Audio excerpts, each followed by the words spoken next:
Bom, você já deve ter ouvido várias vezes por aí, né, o povo falando, pô, que o áudio é 50% da qualidade do seu vídeo.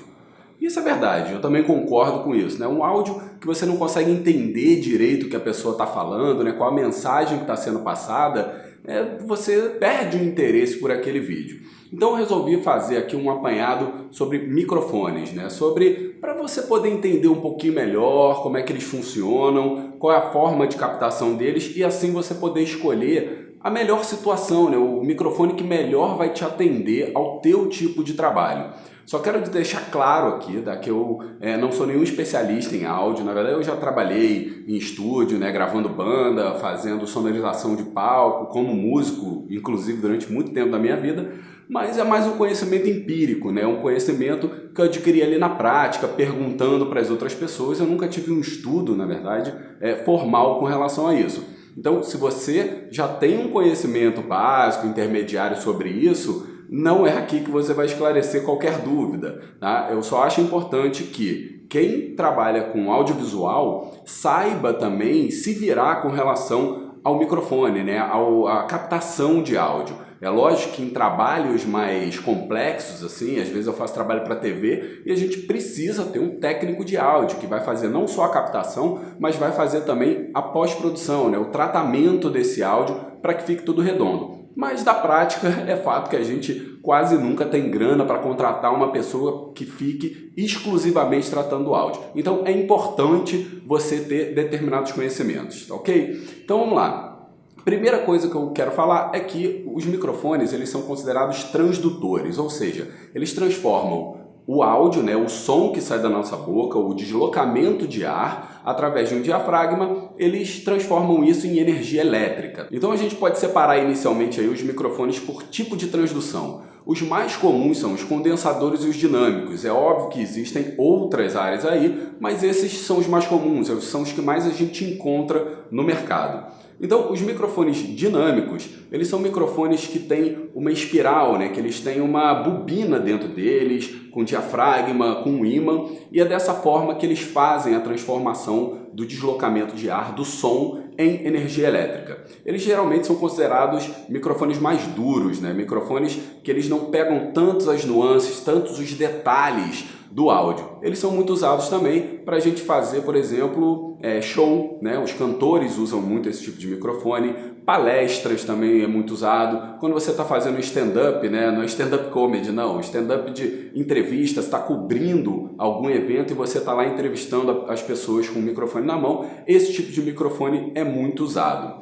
Agora, para o audiovisual, né, a gente utiliza mais os microfones condensadores. Esse tipo de microfone ele é um pouco mais sensível, né, e ele precisa também de uma energia externa, que a gente chama de phantom power, né, seria potência fantasma. Essa potência ela pode vir tanto de um gravador externo ou de uma mesa de som, quanto também de uma pilha, né? Pode ser uma pilha interna aqui, ó, né, que a gente pode colocar no microfone, ou então até mesmo no próprio cabo, né? Tem muito microfone de lapela, que é aquele microfonezinho que a gente pendura na camisa, que tem no meio do fio, ou tem então uma caixinha para que a gente possa colocar uma pilha ali dentro e alimentar assim o microfone. No meu ver, são as melhores opções, né? Porque muitas vezes, se você não tiver um microfone que tem a sua própria fonte de alimentação através da bateria, pode ser que você em algum momento não consiga ligar o microfone. Câmeras DSLR mirrorless, por exemplo, elas não têm voltagem suficiente para alimentar muitos desses microfones. Então, se você quiser ligar o teu microfone em cima da tua câmera, ele vai ficar inútil, infelizmente, né? Ele não vai conseguir ter energia suficiente para captar o áudio. A gente também pode dividir os microfones aí pela direcionalidade deles, ou seja, a forma que eles vão captar o som, qual é a área em volta da cúpula que eles vão conseguir captar. Então eu vou usar alguns gráficos aqui, né? Eu vou mostrar aqui o gráfico do primeiro que a gente vai classificar, que é o omnidirecional. Ele tem uma captação de 360 graus, ou seja, no entorno do microfone, qualquer área vai ser captada com a mesma intensidade. Microfones de câmeras como o DSLR e mirrorless geralmente são omnidirecionais, mas têm pouca qualidade, né? Eles geram muito ruído. Outro tipo de microfone que geralmente é omnidirecional também são os microfones de lapela, aqueles microfonezinhos que a gente põe aqui na camisa e como eles estão geralmente mais próximos da fonte emissora, eles pegam menos ambiência, né? Eles vão pegar menos o que está acontecendo em volta e vão dar um som mais limpo, mais puro para a gente. São ótimas opções, por exemplo, se você está fazendo um vlog, se você está fazendo uma entrevista com alguma pessoa, ou então se você quer gravar uma pessoa longe da câmera, você vai precisar, lógico, de um microfone sem fio, né, com um transmissor, que vai jogar o sinal para dentro da sua câmera ou para dentro aí de um gravador externo. Tá? Então, para essas situações, pode ser bastante interessante você ter um microfone desse tipo. A gente também tem os microfones cardioides, né? Eles são chamados assim porque no gráfico ele parece um coração ao contrário, né? A forma de captação dele é essa. Muitos dos microfones que eu falei que a gente utiliza em palco, por exemplo, ou em entrevistas com o microfone na mão, eles são desse tipo, né? Por quê? Quando a pessoa está cantando ou está falando, ela acaba virando um pouco o rosto para um lado, para o outro, baixando um pouco ou levantando o microfone.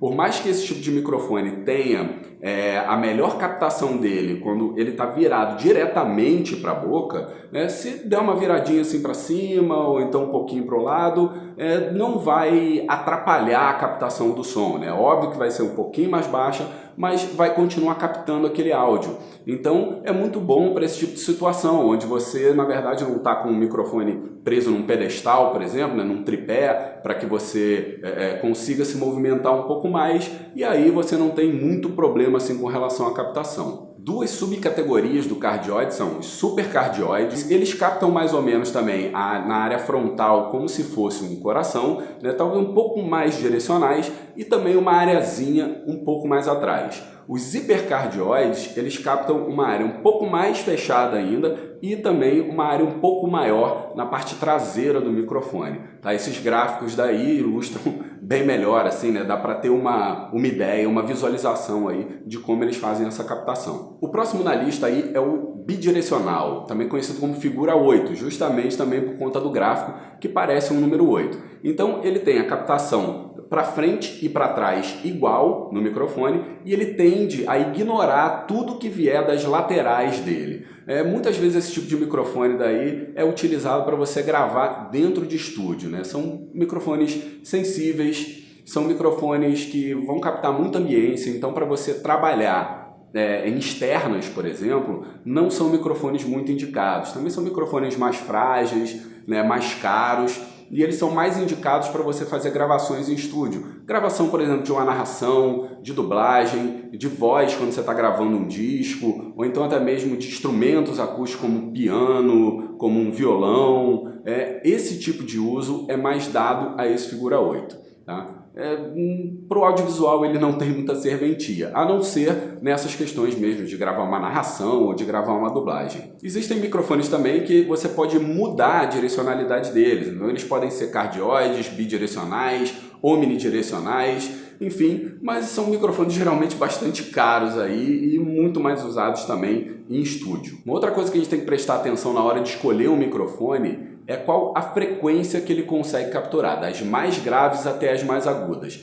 A frequência ela é medida em hertz, então quanto mais próximo ali dos 20 hertz, mais grave é a frequência. Quanto mais próximo dos 20.000 hertz, mais aguda é essa frequência. A maior parte dos microfones consegue capturar as áreas mais agudas sem problema nenhum. A variação geralmente é nas partes mais graves, tá?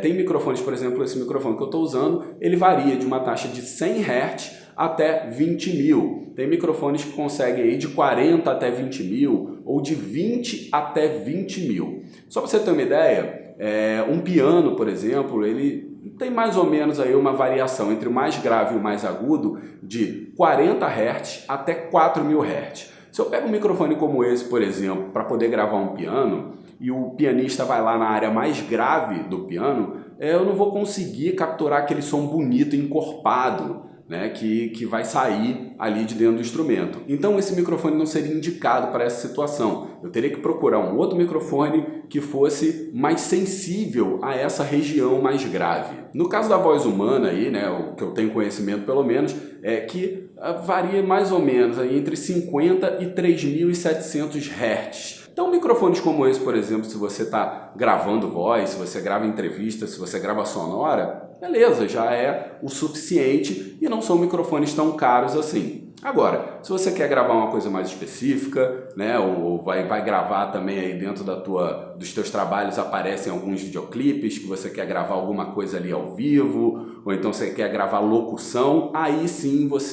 é bom você procurar microfones que tenham que consigam captar essa frequência mais grave. No site da Rode, por exemplo, eles te dão essas informações. Se o microfone é cardioide, se é hipercardioide, se é omnidirecional, se eles precisam de um phantom power, né, ou não, se a alimentação é feita através de cabo ou é feita através de uma pilha. E alguns microfones também tem o que a gente chama de high pass, ou seja, o filtro passa alta. Para que serve isso? Quando você liga esse botão no microfone, frequências mais baixas elas são cortadas. E que tipo de frequência é uma frequência mais baixa?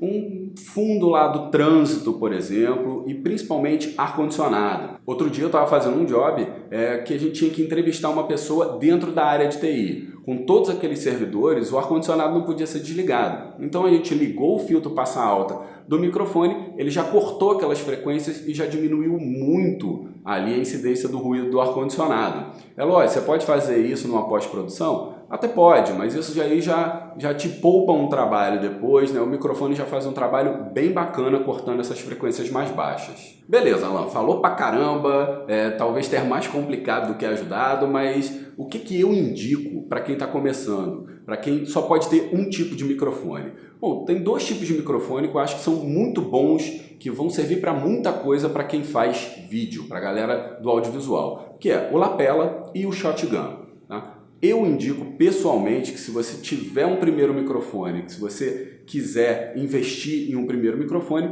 que seja um shotgun. Eu acho que o shotgun ele é mais versátil, né, em vários sentidos. Você imagina, por exemplo, outro dia eu fiz um trabalho também, onde eu estava fazendo uma cobertura de um evento, né, de um evento institucional, e eu tinha que fazer entrevistas com várias pessoas no decorrer do evento. Eu estava com o meu shotgun em cima da câmera, só ajustava o volume ali de acordo com o nível, né, com o volume que a pessoa falava, e aí pronto, fazia a gravação. Se eu tivesse com lapela, eu teria que ir lá na pessoa, botar o lapela, esconder o fio, né? Muitas pessoas estavam de terno, de camisa social, para dentro da calça, as mulheres de vestido, tudo isso ia gerar uma demora naquelas entrevistas e muitas pessoas não querem perder o tempo ali para você fazer aquilo. Então, muito mais prático, muito mais fácil, muito mais rápido você fazer com shotgun. Outra coisa, teve uma hora lá também que eu precisei entrevistar duas pessoas ao mesmo tempo, né? As duas tinham que aparecer juntas dentro do quadro. Se eu tivesse com um lapela só, eu não teria como fazer isso. Então o shotgun me ajudou ali,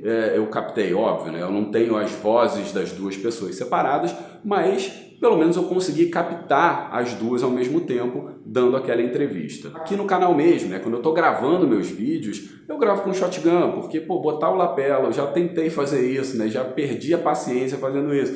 Eu botava o lapela, ele é com fio, meu lapela eu ligava na câmera, e aí lembrava que eu esqueci alguma coisa e tinha que levantar, eu tinha que desligar o microfone, ou tirar o lapela para poder ir pegar a coisa que eu tinha esquecido e tudo mais. Então, acaba não sendo uma coisa muito prática. É lógico que é muito bom, tá? Serve para muitas situações, mas se eu fosse te indicar um microfone que é um microfone mais versátil, um microfone que você pode fazer externa, que você pode fazer estúdio, que você pode fazer entrevista, enfim, o mais versátil deles é o shotgun e eu indico ele. Bom, é isso então, eu espero que você tenha gostado, tá? Desculpe se eu acabei falando demais aqui, mas espero que você tenha entendido. Se você tiver alguma dúvida, vai aí nos comentários. Se você quiser também que eu faça um review desse microfone do Videomicro, que é o microfone que eu uso aqui, que foi um microfonezinho que me surpreendeu pra caramba. Então, dá uma comentada aí também, bota aí nos comentários, que aí eu faço um review dele, que é um microfone que eu achei muito, muito, muito bacana. Beleza? É isso então, gente. Grande abraço, até o próximo vídeo.